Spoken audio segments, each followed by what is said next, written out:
The simplest, I believe, of the WIP methods is called completed contract. Okay.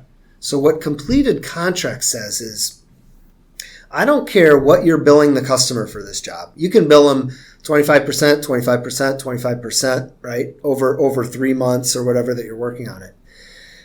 But we are not going to book any revenue or book any costs to our income statement until we complete the job. Right? So that's the simplest. So as these costs accumulate, I'm purchasing materials, I'm applying labor costs to the job, I'm paying for freight or travel expenses or engineering and design time.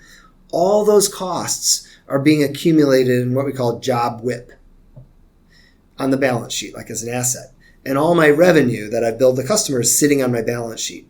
And then once I finish the job, it says, okay, you're now complete with this job. Book all your billings as revenue and book all your costs as cost of goods sold.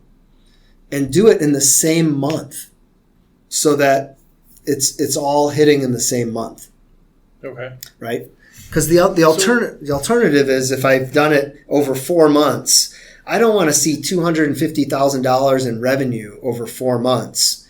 And maybe 1 month has a $250,000 gain. The next month when I consumed all my materials, I lost $100,000.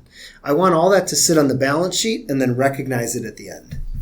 So is this style more for then keeping track of financials, or is it more for an organization type of purpose?